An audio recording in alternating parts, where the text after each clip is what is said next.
ಎಲ್ಲ ಅನುಭವಿ ಶರಣರ ಚರಣಗಳಲ್ಲಿ ಅನಂತ ಕೋಟಿ ನಮನಗಳನ್ನು ಸಲ್ಲಿಸ್ತಾ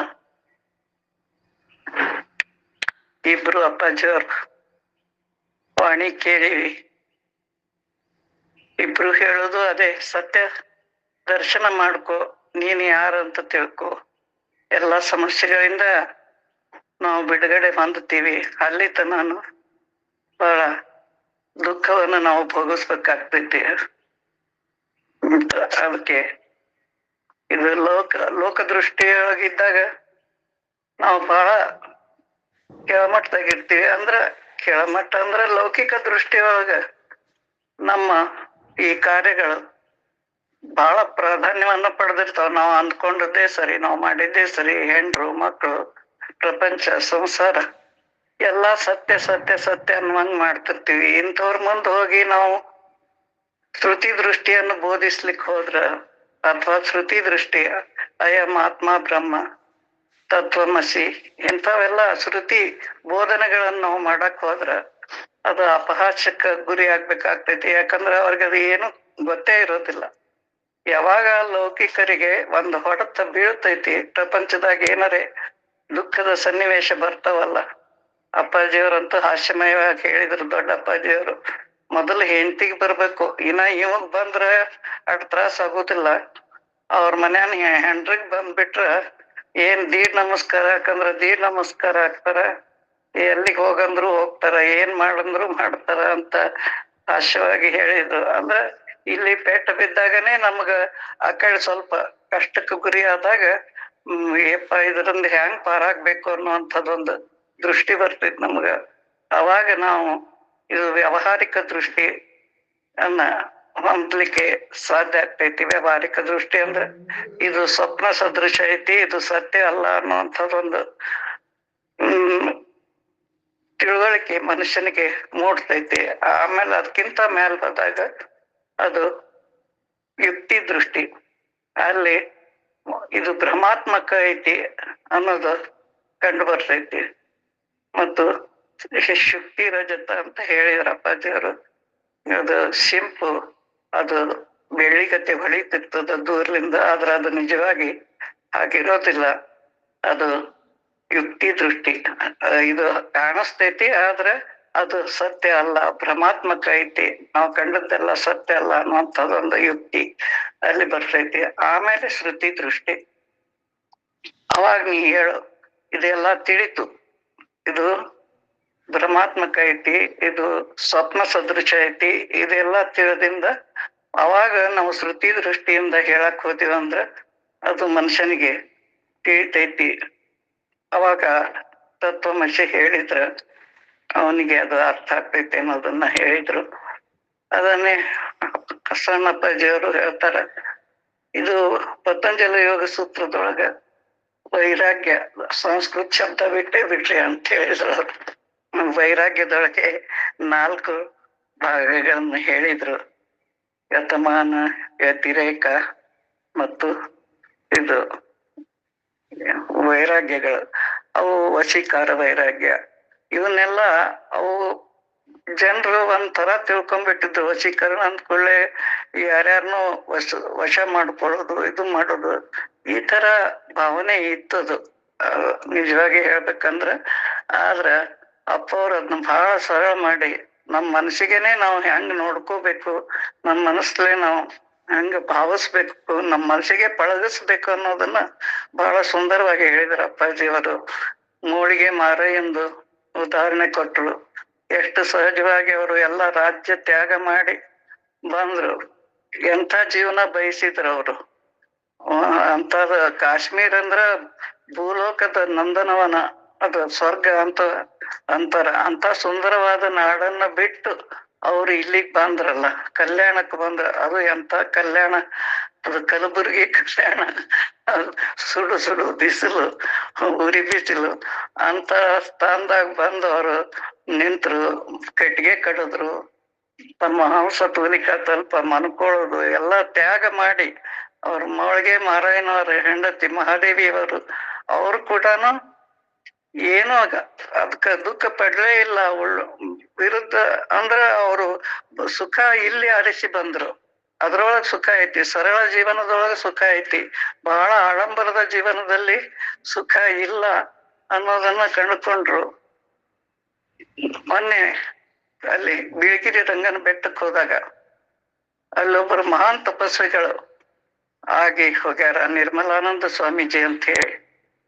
ಅವರು ಯುದ್ಧದಲ್ಲಿ ಮಿಲಿಟರಿ ಆಫೀಸರ್ ಇದ್ರು. ಅವರು ಅವ್ರ ಕಾಲಕ್ಕ ಎರಡನೇ ಮಹಾಯುದ್ಧ ಆಯ್ತು.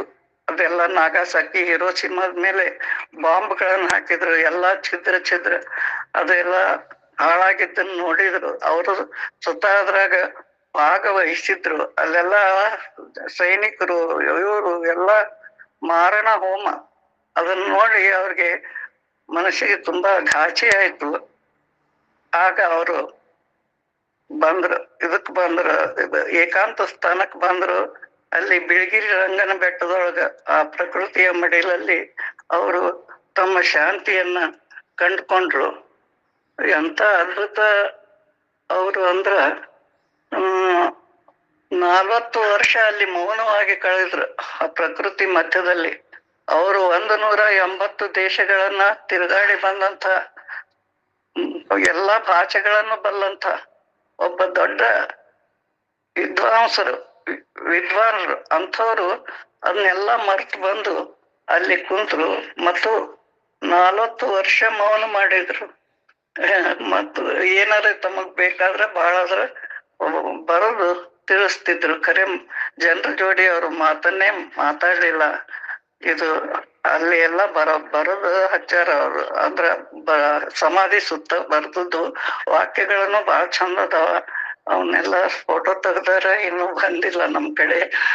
ಆ ವ್ಯಕ್ತಿ ಸೋಲಿಗರು ಅಥವಾ ಇವರು ಕಾಡು ಮನುಷ್ಯರ ಜೊತೆ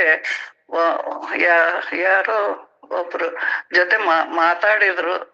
ನೀವು ನಮ್ ಜೊತೆ ಮಾತಾಡಂಗಿಲ್ಲ, ಅವ್ರ ಜೊತೆ ಮಾತಾಡಿದ್ರಲ್ಲ ಅಂತ ಯಾರೋ ಕೇಳಿದ್ರಂತ. ಅವರು ಪ್ರಕೃತಿ ಬಹಳ ಸಮೀಪದಾರ, ನಿಸರ್ಗದ ಜೊತೆ ಅವರು ಒಂದಾಗ್ಯಾರ ಅನ್ನೋ ಭಾಷೆನೇ ಇತ್ತು. ಅವರ ಎಲ್ಲಾ ಗುಣಗಳನ್ನು, ಅವರ ಎಲ್ಲಾ ಸ್ವಭಾವಗಳನ್ನ ನೋಡಿದಾಗ ಅಪ್ಪಾಜಿ ಅವ್ರಿಗೆ, ಸಣ್ಣ ಅಪ್ಪಾಜಿ ಅವ್ರಿಗೂ ಮತ್ತು ಅವ್ರಿಗೆ ಬಹಳ ಸಾಮ್ಯತೆಗಳಿವೆ. ಅವರು ವೈಕುಂಠ ಏಕಾದಶಿ ದಿನ ಅಪ್ಪವರು ದೇಹ ಬಿಟ್ಟರಲ್ಲ, ಅದೇ ಇದ್ರೊಳಗನೆ ಅವರು ದೇಹ ಬಿಟ್ಟಾರ, ಅದೇ ಮುಹೂರ್ತದಲ್ಲಿ. ಮತ್ತು ಅವರು ಜೀವಂತ ಸಮಾಧಿ ತಗೊಂಡಾರ. ನಮ್ಮ ಅಪ್ಪಾಜಿಯವರು ಆಹಾರ ಬಿಟ್ರು, ಎಲ್ಲ ಬಿಟ್ರು, ಅದು ಜೀವಂತ ಸಮಾಧಿನೇ. ಅವರು ಜೀವಂತ ಸಮಾಧಿಯನ್ನು ತಗೊಂಡಾರ. ಅಲ್ಲಿ ಬಹಳ ವೈಬ್ರೇಷನ್ ಅಂತಾರಲ್ಲ, ಪಾಸಿಟಿವ್ ವೈಬ್ರೇಷನ್, ಆ ಥರ ಅವರು ಮೌನ ಧ್ಯಾನಿಗಳು. ಅವ್ರದನ್ನ ಅದಲ್ಲೇ ಅಲ್ಲಿ ಒಂದು ಮೌನದ ಶಕ್ತಿ ಅಲ್ಲಿ ಆಳ್ತೈತಿ. ಮತ್ತು ಅಲ್ಲಿ ಒಂದು ಶುದ್ಧ ನೀರಿನ ಝರಿ, ಅದು ಯಾವಾಗ್ಲೂ ಗಿಡಮೂಲಿಕೆಗಳನ್ನೆಲ್ಲ ಸುತ್ತಾಡಿ ಬಂದು ನೀರು, ಅದು ಬಹಳ ಶುದ್ಧವಾದ ಝರಿ ಐತಿ. ಇದನ್ನ ನೀರು ಯಾರು ಕುಡಿತಾರ ಅವ್ರಿಗೆ ಎಲ್ಲ ರೋಗಾದಿಗಳು ಹೋಗ್ತಾವಂತನೂ ಅವರು ಹೇಳಿದ್ರಂತೆ. ಅಂತ ಒಬ್ಬ ಯೋಗಿ ಯಾಕ ಅವ್ರ ಮನಸ್ಸು ಹಂಗ ಪರಿವರ್ತನೆ ಆಯ್ತು ಅಂದ್ರ, ಅವರು ಈ ದುಃಖ, ಅಶಾಂತಿ, ಯುದ್ಧ ಇದನ್ನೆಲ್ಲ ನೋಡಿ ಅವ್ರಿಗೆ ಮನಸ್ಸು ಪರಿವರ್ತನೆ ಆಗ್ಬಿಡ್ತು. ಮತ್ತು ಅಲ್ಲೆಲ್ಲ ಬರೋರು ಹೆಚ್ಚಾಗಿ ವಿದೇಶಿಯ ಭಕ್ತರೇ ಅದಾರ ಅವ್ರಿಗೆ. ಇವರು ನಮ್ಮ ಜಗ್ಗಿ ವಾಸುದೇವ ಅವರು ಅಂತೀವಲ್ಲ, ಯೋಗಿ, ಆದಿಯೋಗಿಯನ್ನು ಸ್ಥಾಪನೆ ಮಾಡಿದಂಥವ್ರು, ಅವ್ರ ಶಿಷ್ಯರು. ಅಂತ ದೊಡ್ಡ ದೊಡ್ಡ ವ್ಯಕ್ತಿಗಳಿಗೆಲ್ಲ ಅವರು ದೊಡ್ಡ ಗುರುಗಳೇ ಆಗಿದ್ರು.